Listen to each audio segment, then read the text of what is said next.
من ايامك يا طلعت باشا يلي حررتنا من الاقتصاد الاجنبي، دلوقتي بنتباع حته حته. احنا في مرحله الخطر، نقلق الدين الداخلي الدين الخارجي. هل الدين حقيقي وضعه صعب؟ الكلام مش هيبقى كلام وبس، ده بالارقام. هل احنا في ازمه فعليا؟ هل احنا مضغوط علينا ضغط واسع في موضوع الدين؟ تعالوا نبص ونشوف. طب تعالى بس، تعالى. مصر سددت الشهر اللي فات 10 مليار دولار. يا إلهي. تعالوا بس بالراحه كده، انا مش عايز اغلط في حد. الدين العام وصل لكام وقلقان بصراحه؟ مالك يا طه باشا قلقان ليه كده؟ قلقان ليه؟ ده انا هموت. تمثل الآن نسبة الدين إلى الناتج المحلي 85.8% في المئة. انا عارفه ان حضرتك قلت ان هو هيوصل 87%. هقول لك على حاجه.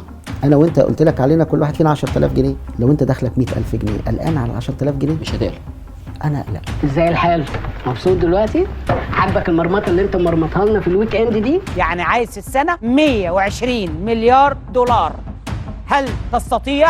هل تستمر؟ اسددها ولا اخلي الاسعار طيبه؟ ردوا عليا. لإمتى؟ لإمتى؟ نسددها ولا نخلي الاسعار طيبه يعني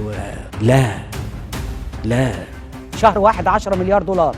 يا إلهي، منهم 6 مليار و300 مليون دولار للأكل والشرب والأدوية. ده رقم. طيب هتقول لي نزرع، طب ما هي الارض انت بنيت عليها، طب ليه بتشتكي دلوقتي ان السلع ارتفعت سعرها؟ ربنا اراد يكشف سترك. ليه بس؟ ده انا بريء والله. ما انت اللي حطيت فيها خرسانه واسمنت وحديد وبتاع وعملت فيها ده، انت بتشتكي ليه دلوقتي الاسعار؟ انت بتشتكي ليه الاسعار؟ لو تسمعوا الست تبكم على حالي، شكيت بدمع الندم وجيت بونولي. كانت بايدي انا على روحي. سياده الرئيس كان بيتسال على المساعدات الخليجيه، سواء بنتكلم عن المملكه العربيه السعوديه او الامارات. احنا بنرحب بالاشقاء كاستثمار مشترك، ممكن لو هم لوحدهم ما يبيعوش، ما عندناش مشكله، مستعدين لده. اللي هو شكرا على السمكه، لكن انا افضل الصناره. لما تلاقوا دخل تريليون دولار حاسبوني، غير كده لسه بدري. انا بنام واحلم بالايه؟ امال ايه؟ و10 تريليون. يا جدعان عاوز فلوس بقى، عاوز اختني. بس انا حلم من الاول قوي. اجيال ورا اجيال كاتمين على حلمنا. انت جاي تعملي الحلم العربي هنا في المكتب؟ يلا يا اخويا اجري. أرسلا فاندرلاين رئيس مفوضية الاتحاد الأوروبي جاية مصر، لقاء مع الرئيس عبد الفتاح السيسي. جاية غدا بكرة جاية رئيسة مفوضية الاتحاد الأوروبي. كله عايزك تبقى في رحابه، كله عايزك تبقى في جلبابه، لكن مصر لن تعيش في جلباب أحد. بيتكلموا على حاجتين مهمين، الغاز والقمح. أسعار الغاز النهاردة طلعت.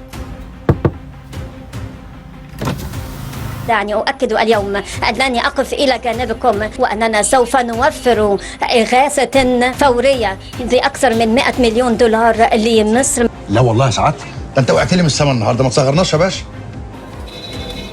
يا نهار اسود، يا ريته صغرنا. ده كلام جيد، كلام جيد. يعني نقول لهم متشكرين، نقول لهم متشكرين. يعني زقه محمود والله العظيم 3 هيقعد لك في صحتك وفي عافيتك وفي ابنك. يعني والله هيقعد لك. اوعى تفكرني بشحن. بقينا النهاردة كله بيبص عليك، بص علينا. أي حد يمد إيده بالمساعدة بقول له متشكرين. كان مذكرة تفاهم هذا الصباح لنقل الغاز الطبيعي من إسرائيل إلى مصر، ثم تسييل الغاز هنا، ثم نقله إلى الاتحاد الأوروبي. تاني بقول مصر لن تعيش في جلباب أحد. إيه رأيك يا عبد ومال؟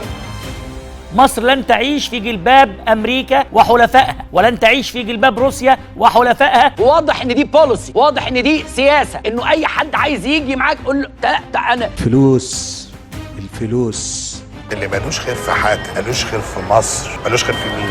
في مصر. 5 بالحب.